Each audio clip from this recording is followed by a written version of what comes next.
Why do we fear? Answers from Buddhist wisdom. An anthropologist once questioned an Alaskan shaman about his tribe's belief system. After putting up with the anthropologist's questions for a while, the shaman finally told him, "Look, we don't believe, we fear." His words have intrigued me ever since I first heard them. I've also been intrigued by the responses I get when I share his words with my friends. Some say that the shaman unconsciously put his finger on the line separating primitive religion from civilized religion. Primitive religion is founded on childish fear, civilized religion on love, trust, and joy. Others maintain that the shaman cut through the pretensions and denials of civilized religion and pointed to the true source of all serious religious life. If we dig down to the assumptions underlying these two responses, we find that the first response views fear itself as our greatest weakness. If we can simply overcome fear, we put ourselves in a position of strength. The second sees fear as the most honest response to our greater weakness in the face of aging, illness, and death, a weakness that can't be overcome with a simple shift in attitude. If we're not in touch with our honest fears, we won't feel motivated to do what's needed to protect ourselves from genuine dangers. So, which attitude toward fear is childish and which is mature? Is there an element of truth in both? If so, how can those elements best be combined? These questions are best answered by rephrasing them. To what extent is fear a useful emotion? To what extent is it not? Does it have a role in the practice that puts an end to fear?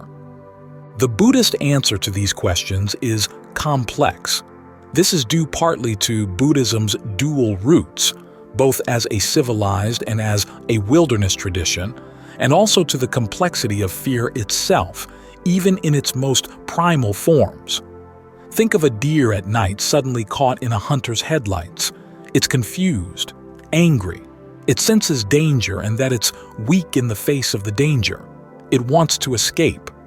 These 5 elements, confusion, aversion, a sense of danger, a sense of weakness, and a desire to escape, are present to a greater or lesser extent in every fear. The confusion and aversion are the unskillful elements. Even if the deer has many openings to escape from the hunter, its confusion and aversion might cause it to miss them. The same holds true for human beings. The mistakes and evils we commit when finding ourselves weak in the face of danger come from confusion and aversion. Maddeningly, however, there are also evils that we commit out of complacency when oblivious to actual dangers, the callous things we do when we feel we can get away with them. Thus, the last 3 elements of fear, the perception of weakness, the perception of danger, and the desire to escape it, are needed to avoid the evils coming from complacency. If stripped of confusion and aversion, these 3 elements become a positive quality, heedfulness, something so essential to the practice that the Buddha devoted his last words to it. The dangers of life are real. Our weaknesses are real. If we don't see them clearly, don't take them to heart, and don't try to find a way out, there's no way we can put an end to what causes our fears. Just like the deer, if it's complacent about the hunter's headlights, it's going to end up strapped to the fender for sure. So to genuinely free the mind from fear, we can't simply deny that there's any reason for fear. We have to overcome the basic cause of fear, the mind's weaknesses in the face of very real dangers. The elegance of the Buddha's approach to this problem, though, lies in his insight into the confusion, or, to use the standard Buddhist term, delusion, that makes fear unskillful. Despite the complexity of fear, delusion is the single factor that, in itself, is both the mind's prime weakness and its greatest danger. Thus, the Buddha approaches the problem of fear by focusing on delusion, and he attacks delusion in 2 ways, getting us to think about its dangerous role in making fear unskillful, and to develop inner strengths leading to the insights that cut through the delusions that make the mind weak. In this way, we not only overcome the factor that makes fear unskillful, we ultimately put the mind in a position where it has no need for fear. When we think about how delusion infects fear and incites us to do unskillful things, we see that it can act in two ways. First, the delusion surrounding our fears can cause us to misapprehend the dangers we face, seeing danger where there is none and no danger where there is. If we obsess over non-existent or trivial dangers, we'll squander time and energy building up useless defenses, diverting our attention from genuine threats. If, on the other hand, we put the genuine dangers of aging, illness, and death out of our minds, we grow complacent in our actions. We let ourselves cling to things, our bodies, our loved ones, our possessions, our views, that leave us exposed to aging, illness, separation, and death in the first place. We allow our cravings to take charge of the mind, sometimes to the point of doing evil with impunity, thinking that we're immune to the results of our evil, that those results will never return to harm us. The more complacent we are about the genuine dangers lying in wait all around us, the more shocked and confused we become when they actually hit. This leads to the second way in which the delusions surrounding our fears promote unskillful actions. We react to genuine dangers in ways that, instead of ending the dangers, actually create new ones. We amass wealth to provide security, but wealth creates a high profile that excites jealousy in others. We build walls to keep out dangerous people, but those walls become our prisons. We stockpile weapons, but they can easily be turned against us. The most unskillful response to fear is when, perceiving dangers to our own life or property, we believe that we can gain strength and security by destroying the lives and property of others. The delusion pervading our fear makes us lose perspective. If other people were to act in this way, we would know they were wrong. But somehow, when we feel threatened, our standards change. Our perspective warps, so that wrong seems right as long as we're the ones doing it.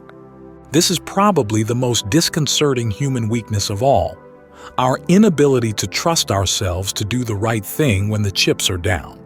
If standards of right and wrong are meaningful only when we find them convenient, they have no real meaning at all.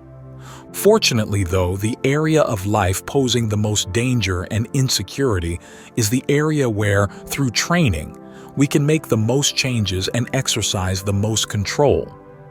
Although aging, illness, and death follow inevitably on birth, delusion doesn't. It can be prevented. If, through thought and contemplation, we become heedful of the dangers it poses, we can feel motivated to overcome it. However, the insights coming from simple thought and contemplation aren't enough to fully understand and overthrow delusion. It's the same as with any revolution. No matter how much you may think about the matter, you don't really know the tricks and strengths of entrenched powers until you amass your own troops and do battle with them. And only when your own troops develop their own tricks and strengths can they come out on top. So it is with delusion. Only when you develop mental strengths can you see through the delusions that give fear its power. Beyond that, these strengths can put you in a position where you are no longer exposed to dangers ever again. The canon lists these mental strengths at 5: conviction, persistence, mindfulness, concentration, and discernment. It also emphasizes the role that heedfulness plays in developing each, for heedfulness is what enables each strength to counteract a particular delusion that makes the mind weak and unskillful in the face of its fears. What this means is that none of these strengths are mere brute forces. Each contains an element of wisdom and discernment, which gets more penetrating as you progress along the list. Of the 5 strengths, conviction requires the longest explanation, both because it's one of the most misunderstood and underappreciated factors in the Buddhist path, and because of the multiple delusions it has to counteract. The conviction here is conviction in the principle of karma, that the pleasure and pain we experience depends on the quality of the intentions on which we act. This conviction counteracts the delusion that it's not in my best interest to stick to moral principles in the face of danger, and it attacks this delusion in three ways. First, it insists on what might be called the boomerang, or spitting into the wind principle of karmic cause and effect. If you act on harmful intentions, regardless of the situation, the harm will come back to you. Even if unskillful actions such as killing, stealing, or lying might bring short-term advantages, these are more than offset by the long-term harm to which they leave you exposed. Conversely, this same principle can make you brave in doing good. If you're convinced that the results of skillful intentions will have to return to you even if death intervenes, you can more easily make the sacrifices demanded by long-term endeavors for your own good and that of others. Whether or not you live to see the results in this lifetime, you're convinced that the good you do is never lost. In this way, you develop the courage needed to build a store of skillful actions, generous and virtuous, that forms your first line of defense against dangers and fear. Second, conviction insists on giving priority to your state of mind above all else, for that's what shapes your intentions. This counteracts the corollary to the first delusion. What if sticking to my principles makes it easier for people to do me harm? This question is based ultimately on the delusion that life is our most precious possession. If that were true, it would be a pretty miserable possession, for it heads inexorably to death, with holdovers in pain, aging, and illness along the way. Conviction views our life as precious only to the extent that it's used to develop the mind, for the mind, when developed, is something that no one, not even death, can harm. Quality of life is measured by the quality and integrity of the intentions on which we act, just as quality time is time devoted to the practice. Or in the Buddha's words, better than 100 years. Lived without virtue, uncentered, is 1 day. Lived by a virtuous person, absorbed in jhana. DHP 110. Third, conviction insists that the need for integrity is unconditional. Even though other people may throw away their most valuable possession, their integrity, it's no excuse for us to throw away ours. The principle of karma isn't a traffic ordinance in effect only on certain hours of the day or certain days of the week. It's a law operating around the clock, around the cycles of the cosmos. Some people have argued that because the Buddha recognized the principle of conditionality, he would have no problem with the idea that our virtues should depend on conditions as well. This is a misunderstanding of the principle. To begin with, conditionality doesn't simply mean that everything is changeable and contingent. It's like the theory of relativity. Relativity doesn't mean that all things are relative. It simply replaces mass and time, which long were considered constants, with another, unexpected constant, the speed of light. Mass and time may be relative to a particular inertial frame, as the frame relates to the speed of light, but the laws of physics are constant for all inertial frames regardless of speed. The speed of light is always the same. In the same way, conditionality means that there are certain unchanging patterns to contingency and change.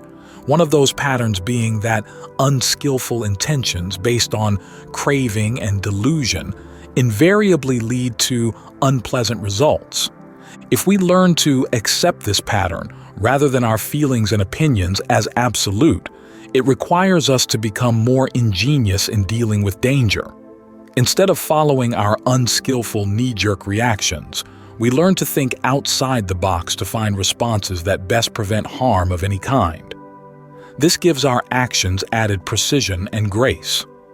At the same time, we have to note that the Buddha didn't teach conditionality simply to encourage acceptance for the inevitability of change. He taught it to show how the pattern's underlying change can be mastered to create an opening that leads beyond conditionality and change.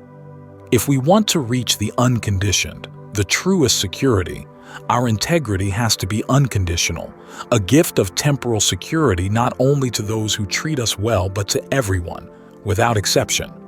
As the texts say, when you abstain absolutely from doing harm, you give a great gift, freedom from danger to limitless beings, and you yourself find a share in that limitless freedom as well. Conviction and integrity of this sort make great demands on us. Until we gain our first taste of the unconditioned, they can easily be shaken. This is why they have to be augmented with other mental strengths. The three middle strengths, persistence, mindfulness, and concentration, act in concert. Persistence, in the form of right effort, counteracts the delusion that we're no match for our fears, that once they arise, we have to give in to them. Right effort gives us practice in eliminating milder, unskillful qualities and developing skillful ones in their place, so that when stronger, unskillful qualities arise, we can use our skillful qualities as allies in fending them off. The strength of mindfulness assists this process in two ways. 1. It reminds us of the danger of giving into fear. 2. It teaches us to focus our attention, not on the object of our fear, but on the fear in and of itself as a mental event, something we can watch from the outside rather jumping in and going along for a ride. The strength of concentration, in providing the mind with a still center of well-being, puts us in a solid position where we don't feel compelled to identify with fears as they come, and where the comings and goings of internal and external dangers are less and less threatening to the mind. Even then, though, the mind can't reach ultimate security until it uproots the causes of these comings and goings, which is why the first four strengths require the strength of discernment to make them fully secure. Discernment is what sees that these comings and goings are ultimately rooted in our sense of I and mine, and that I and mine are not built into experience. They come from the repeated processes of I-making and my-making, in which we impose these notions on experience and identify with things subject to aging, illness, and death. Furthermore, discernment sees through our inner traitors and weaknesses, the cravings that want us to make an I and mine, the delusions that make us believe in them once they're made. It realizes that this level of delusion is precisely the factor that makes aging, illness, and death dangerous to begin with. If we didn't identify with things that age, grow ill, and die, their aging, illness, and death wouldn't threaten the mind. Totally unthreatened, the mind would have no reason to do anything unskillful ever again. When this level of discernment matures and bears the fruit of release, our greatest insecurity, our inability to trust ourselves, has been eliminated. Freed from the attachments of I and mine, we find that the component factors of fear, both skillful and unskillful, are gone. There's no remaining confusion or aversion. The mind is no longer weak in the face of danger, and so there's nothing from which we need to escape. This is where the questions raised by the shaman's remarks find their answers. We fear because we believe in we. We believe in we because of the delusion in our fear. Paradoxically, though, if we love ourselves enough to fear the suffering that comes from unskillful actions and attachments, and learn to believe in the way out, we'll develop the strengths that allow us to cut through our cravings, delusions, and attachments. That way, the entire complex, the we, the fear, the beliefs, the attachments, dissolves away. The freedom remaining is the only true security there is. This teaching may offer cold comfort to anyone who wants the impossible, security for his or her attachments. But in trading away the hope for an impossible security, you gain the reality of a happiness totally independent and condition-free. Once you've made this trade, you know that the payoff is more than worth the price. As one of the Buddha's students once reported, before, when I was a householder maintaining the bliss of kingship, I had guards posted within and without the royal apartments, within and without the city, within and without the countryside. But even though I was thus guarded, thus protected, I dwelled in fear, agitated, distrustful, and afraid. But now, on going alone to a forest, to the foot of a tree, or to an empty dwelling, I dwell without fear, unagitated, confident, and unafraid, unconcerned, unruffled, my wants satisfied, with my mind like a wild deer. This is the meaning I have in mind that I repeatedly exclaim, "What bliss! What bliss!" His deer is obviously not the deer in the headlights. It's a deer safe in the wilderness, at its ease wherever it goes. What makes it more than a deer is that, free from attachment, it's called a consciousness without surface. Light goes right through it. The hunter can't shoot it, for it can't be seen.